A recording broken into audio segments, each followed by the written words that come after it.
വയനാട്ടിൽ ഉച്ചയ്ക്ക് ശേഷം ശക്തമായ മഴ. മേപ്പാടി, മൂപ്പേനാട്, തൊണ്ടർനാട്, കോട്ടത്തറ പഞ്ചായത്തുകളാണ് കനത്ത മഴ. ഉരുൾപൊട്ടലുണ്ടായ കുന്നുകളോട് ചേർന്നാണ് ഈ പ്രദേശം. ഷഹദ് റഹ്മാൻ വയനാടും ചേർന്നു. ഷഹദ, ഇപ്പോഴും മഴ തുടരുകയാണോ? ഈ നേരത്തേക്ക് കാലാവസ്ഥ മാറിയുന്നത് തിരച്ചിലിനൊക്കെ ഉപകാരമായിരുന്നു. ഇപ്പോഴത്തെ ഒരു സ്ഥിതി എന്താണ്? സുഹൈൽ, ഉച്ച മുതൽ വയനാട്ടിൽ മഴയുണ്ട്. ഇടവിട്ടുള്ള മഴയാണ് തുടർച്ചയായിട്ട് പെയ്തുകൊണ്ടിരിക്കുന്നത്. മേപ്പാടി, മൂപ്പനാട്, തൊണ്ടർനാട്, കോട്ടത്തറ പഞ്ചായത്തുകളിലാണ് കനത്ത മഴ പെയ്യുന്നത്. ഇപ്പോൾ നമ്മൾ നിൽക്കുന്നത് കൽപ്പറ്റ നഗരത്തിലാണ്. ഈ കൽപ്പറ്റ നഗരത്തിലും കാര്യമായിട്ടുള്ള മഴയുണ്ട് എന്നുള്ളതാണ് ഏറ്റവും പ്രധാനപ്പെട്ട കാര്യം.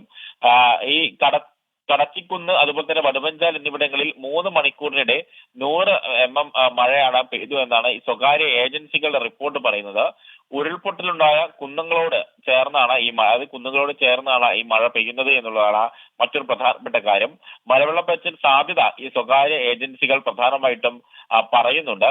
മാത്രമല്ല, ഈ സൂചിപ്പിച്ചതുപോലെ തന്നെ രാവിലെ കാലാവസ്ഥ അനുകൂലമായിരുന്നെങ്കിലും പിന്നീട് ഉച്ചയോട് കൂടിയിട്ടാണ് ഈ മഴ പെയ്തു തുടങ്ങിയിട്ടുണ്ടായിരുന്നത്.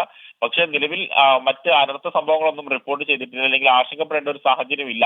പക്ഷെ അതേ സമയത്ത് ജാഗ്രത വേണം എന്നൊരു നിർദ്ദേശമാണ് ഇപ്പോൾ പുറത്തു വന്നിട്ടുള്ളത്. ഈ സ്വകാര്യ ഏജൻസികളുടെ ഈ കണക്ക് പ്രകാരം, അല്ലെങ്കിൽ അവരുടെ ഒരു അനുമാനം പ്രകാരം ഇത്തരത്തിൽ ഈ മലവെള്ളപ്പാച്ചിലിനൊക്കെ സാധ്യതയുണ്ട്. അതുകൊണ്ട് ഈ മേഖലയിൽ താമസിക്കുന്ന ആളുകൾ, ഇത്തരം ഉരുൾപൊട്ടൽ അതുപോലെ തന്നെ മലവെള്ളപ്പാച്ചിൽ സാധ്യതയുള്ള ആളുകൾ ജാഗ്രത പുലർത്തണമെന്നും പരമാവധി സേഫ് ആയിട്ടുള്ള ഇടങ്ങളിലേക്ക് മാറണമെന്നുള്ളതാണ് പ്രധാനപ്പെട്ട കാര്യം.